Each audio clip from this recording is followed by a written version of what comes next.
Salam sejahtera Malaysia, selamat pagi. Nadi denyut suara rakyat bergema di channel ini.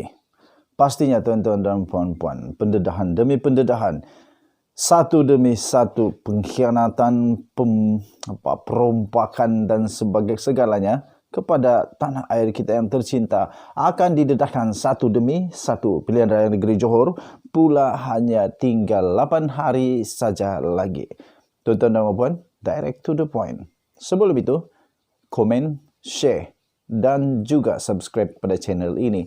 Kerana kita ada banyak lagi perkara-perkara menarik yang pastinya akan kita kongsikan di dalam channel ini. Hari ini hari Jumaat, besok hari Sabtu.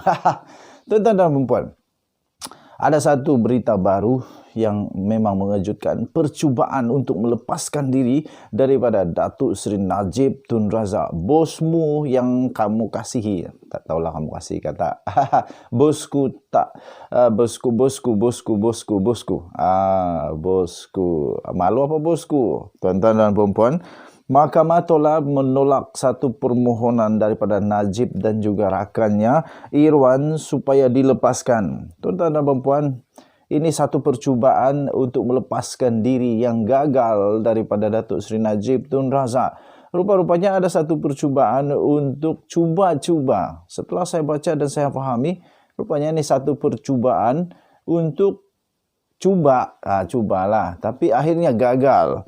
Mahkamah Tinggi di Kuala Lumpur pada hari ini bertarikh 3 Mac 2022, iaitu hari kemarin, telah menolak permohonan daripada Datuk Seri Najib Tun Razak dan juga seorang lagi rakannya, iaitu bekas Ketua Setiausaha Perbendaraan, iaitu Tan Sri Muhammad Irwan Serigar Abdullah untuk dilepaskan tanpa dibebaskan daripada 6 pertuduhan pecah amanah yang berjumlah tak banyak pun, tuan-tuan dan puan-puan, baru 6.6 bilion ringgit Malaysia. Aduh, ini satu lagi Najib hadapi. Najibku memang bosku lah. Memang tak boleh nak nafi. Memang bosku Najib terbaik. Okey. Kamu komen? Apa pendapat kamu? Yang membabitkan International Petroleum Investment Company atau IPIC yang dihadapi oleh mereka. Demikian kata daripada hakim perbicaraannya itu Datuk Muhammad Jamil Hussein di dalam keputusannya yang berkata, mahkamah memutuskan untuk menolak permohonan tersebut bagi mengambil kira faktor pihak pendakwaan telah bersedia dalam perbicaraan. Tarikh perbicaraan selama 32 hari bermula pada 2021 sudah ditetapkan sebelum ini, namun telah dilapangkan atas permohonan pihak pendakwaan dan ia tidak dibantah oleh pihak pembelaan. Permohonan untuk dilepaskan tanpa dibebaskan itu adalah mengikut Seksyen 254 Kanun Tata Cara Jenayah, hanya boleh dibenarkan jika pendakwaan tidak lagi berhasrat untuk meneruskan kes. Katanya, dan menetapkan 1 hingga 4 April tahun 2023, Mac 2023, 1 hingga 4 April, 8 hingga 11 April dan sepanjang Mei tahun depan sebagai tarikh bagi perbicaraan baru untuk kes ini. Tuan-tuan dan puan, tahun ini Najib akan turut naik mahkamah, tahun depan naik lagi, 2024 tak tahu lagi, 2025 tak tahu lagi. Kesian Datuk Seri Najib Tun Razak. Sebenarnya begini ceritanya. Najib yang berusia sekarang ini 68 tahun dan juga rakannya iaitu Muhammad Irwan yang berusia 63 tahun itu memohon dilepaskan kerana daripada pertuduhan itu pada hari ini, iaitu kemarin, semasa pengurusan kes berkenaan atas alasan bahawa mereka telah dituduh sejak 2018 lagi, namun masih belum dibicarakan sehingga kini. Waduh, mentang-mentang lah. Kalau mentang-mentang lah sibuk, terpaksa ditangguh, tak ada perbicaraan. Itulah yang aku katakan, rupanya Najib dan juga Muhammad Irwan Serigar mencuba untuk melepaskan diri, untuk supaya dapat dilepaskan, supaya dapat dilepaskan.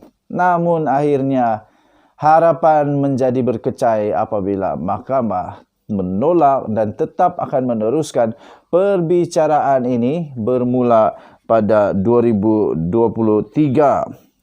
Saudara, tuan-tuan dan puan-puan, terdahulu iaitu Peguam Wan Aizuddin Wan Mohammed yang mewakili Najib turut berhujah walaupun selepas didakwa 4 tahun lepas, kes terhadap anak guamnya masih tergantung dan perbicaraan belum lagi bermula. Macam mana nak mula? Najib kan ada banyak kes, terlalu banyak kes tuan-tuan dan puan. Jadi kalau nak satu kali jalan nanti bengong pula. Tak tahu mana satu. Nak kena bagi bagi keterangan di mahkamah pun susah. Sekarang nak bagi mahkamah keterangan yang lain kena bagi pula yang lain. Susah juga kan? Apa pendapat kamu pula? Okey, tuan-tuan dan puan, Peguam Datuk K.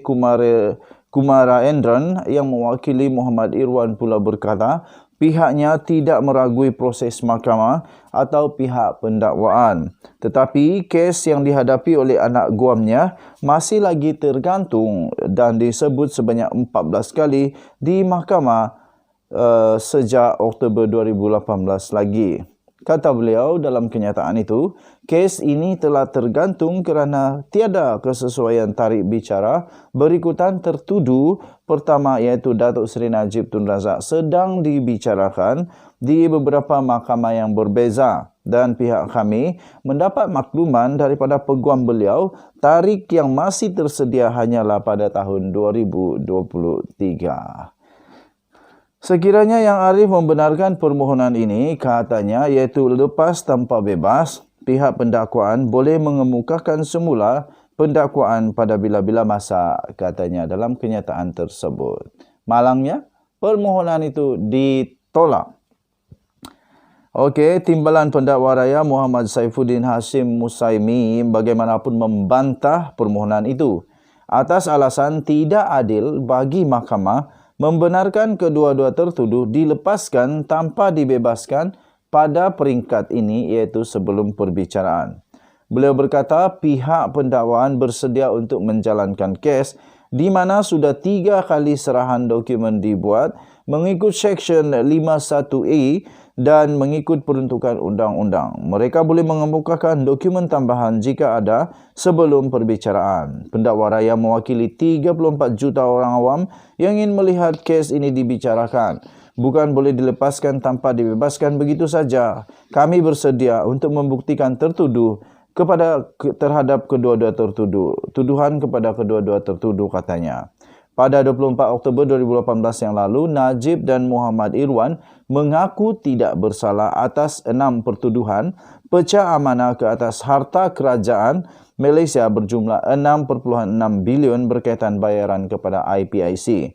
Mereka dituduh melakukan kesemua kesalahan itu di Kompleks Kementerian Kewangan di Malaysia, Wilayah Persekutuan Putrajaya antara 21 Disember hingga 18 Disember 2016 hingga 2017 yang lalu. Mengikut Seksyen 409, Kanun Keseksaan yang dibaca bersama Seksyen 34 Kanun yang sama yang memperuntukkan hukuman penjara maksimum 20 tahun dan sebatan serta boleh dikenakan denda jika sabit kesalahan. Sekian berita, jangan lupa tinggalkan komen kamu dan share video ini, komen banyak-banyak. Nadi Denyut Suara Rakyat bergema di channel ini. Pastikan kamu tekan butang notifikasi untuk mendapatkan berita pendedahan setiap hari yang best-best daripada channel ini. Malaysia kita punya. Cintai Malaysiaku, kita jaga kita. Sila jaga SOP. Kita menang daripada COVID, kita lawan sampai menang. Dedah jangan tak dedah. Dedah sampai terdedah. Dedah. Okey, kita jumpa lagi. Bye.